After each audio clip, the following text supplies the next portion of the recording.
so vitality. But when love is used as a verb, it's empowering, it's vibrant, it has meaning. And I have to think about that when I'm writing, because whenever I start to end this, oh, and she had long flowing hair and a perfect nose, and she stood the right way, and she dressed the right way, and he loved her, I think, no, he didn't. That's a noun. We love people. We love people for what they do and how they interact in our lives.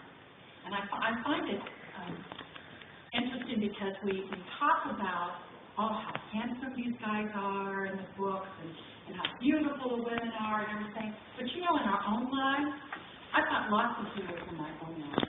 And you might meet them, and you might not think that this guy is particularly handsome. I didn't either when I first met him. But when I got to know him, when I started to interact with him, suddenly he became the best-looking guy I've ever seen in my life. And I like to think he thinks I'm the thinnest woman. There's one of the things we have. Remember, it's better to love than having a love. It's always better to exercise the word love.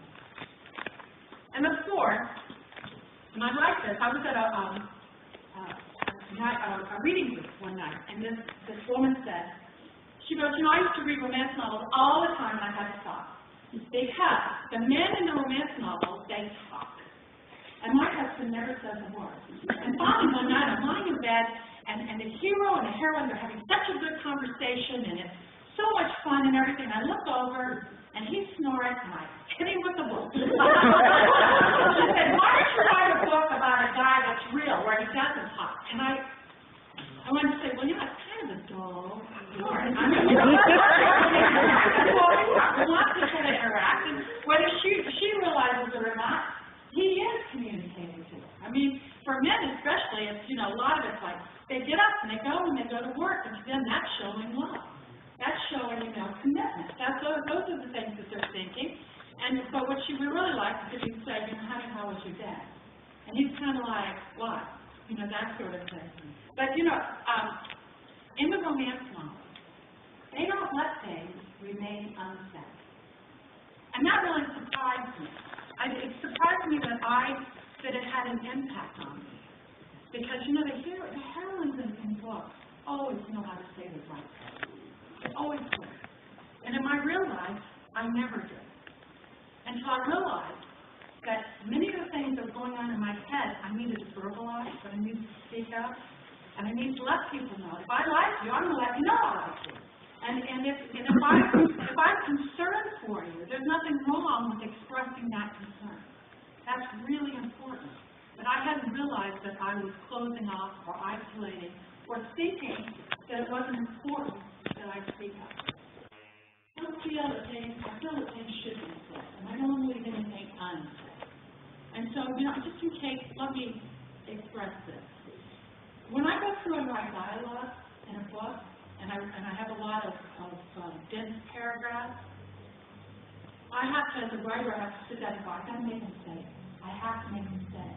Now in my life, when I'm going through and I'm working with people, I have to say it. That's very important to me. And it leads me to making some very interesting friends along the way, too. So that's a lot of fun. But I think that speaking up and speaking up genuinely and sharing what's in your heart, I think that's the only way to live. That's how I feel now. And finally, love is a commitment. And the romance novel is a tale of commitment.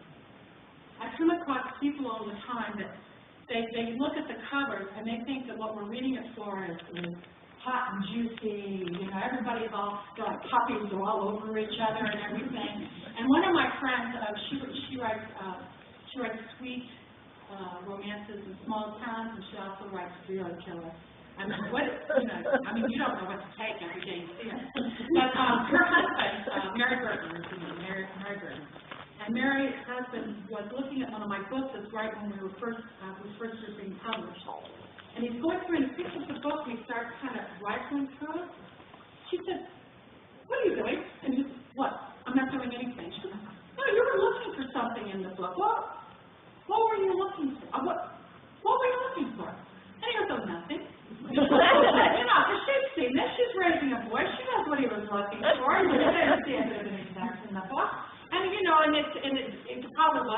because it's too much work to read the book. You know, that sort of thing that's going on. And but I think that for people on the outside, they really do think that that's all these books are about. They really do. And they don't realize that what they're really about is the tale of a relationship. It's the tale of commitment. And when a reader says, I didn't like that hero or I didn't like that heroine, it's not that they're saying, well, you know, his biceps weren't big enough, or his teeth weren't wide enough, or her, she was just too honorary, I just couldn't put up with her. What they're really saying is, I don't think these two people have enough commitment to be together. And as a reader, that's what we're really judging. Whether we're reading The Wolf and the Dove, and we're trying, if you remember The Wolf and the Dove, at the very beginning, he's got her chained to the bed. I mean, where's that coming from? I don't know. So he has her chained to the bed and everything, and you're thinking, you know, no reasonable woman would get unchained and say, oh, I'm in love with you. That just wouldn't work. But it's the tale of commitment, the tale of two people learning to understand each other and learning how to work together. And that's one of the things that I think is very reasonable. That's one of the things that we as women, we bring to men. We teach men how to love. The sociobiologist, when I was in London one time, that's the time I got to meet Dame Barbara Carter. I listened to a workshop given by a British sociologist. And she was talking about the 3 things men need and the 4 things women want. It's very interesting because you can figure out there's 2 of the things men need. Okay? They like to be fed and they like sex. The other thing that so that's their biological reason for being on the face of this earth. But the 3rd thing is they like to feel that they're in charge. They have some control. And that's very primal. That's very primal. They like the feeling that if they yell, everybody into the cave, so we're all going to get up and go running in, because that's their protective nature. That's one of the things that they have. Now, a little control, a little obedience goes a long way. So, you know, that's going to be a very temperate thing. But at the same time, that's one of the reasons. But women is a little more complicated. We have 4 things. And one of them is status and resources, because we're looking for good childbearing stuff. All right? Status and resources. This is why the story of the Duke works far better than the story of the ditch digger, unless he happens to be a secret Duke. Okay? That's one of the reasons. Because of that good childbearing stuff. You know, we want somebody who's going to be able to take care of these kids that we're going to have with them, okay? That's very important to us. But there's one thing, you know, with the men, over here, it changes. Those 3 things, like sometimes eating is more important to men than sex. It's true, especially as they get older. They like to eat more. You know, obedience and control, they get to a point where they're like, okay, she's got it. I don't care. I don't have to worry about the saber-toothed tiger and running into the cave. You know, that moves for them.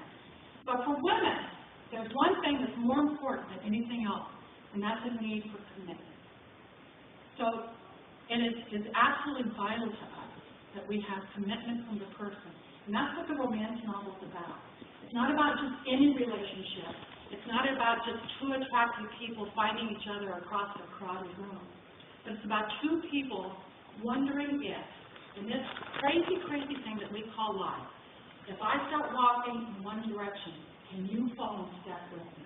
And is it going to make life better? Is it going to make it easier? Is it going to make it lighter? And that's a very important, powerful thing that the romance novel brings in. So those are the 5 things I've learned. And now I'm going to open up. I just don't turn on the lights. It's a lot of work. It's a lot of work to turn on the lights. But I sit down and let's take a look at our contemporary women's literature, okay? Where you have the single maid in town, in a small town. Let's take a small town. She's the one that's not married. There isn't anybody she's interested in marrying. How's she going to find someone to marry? Her mother's worried about her getting married. Her aunts are worried about her getting married. Her father's not worried about her getting married. Okay? Now, we go back to the 1800s. You had a young woman, and she's going long in tooth, and her mother's worried about her if she's going to get married. She's worried if she's going to get married. Her aunts are worried about if she's going to get married. And our reaction to all of this, to love in general, it never has changed. It's always been the same. And don't you ever look at these pictures like the old tintype, and you'll see a couple, and it takes a lot of work back then to get these pictures taken.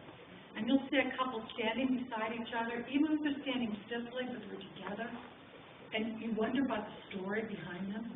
And it's the same story that's behind each and every one of us that takes a family picture and says, you know, I need to take a picture of myself. I haven't done that. And there's always that story, there's wealth of information. So to get myself in the mindset, I think about love. I think about what it takes for a relationship, and then I put everybody on a horse.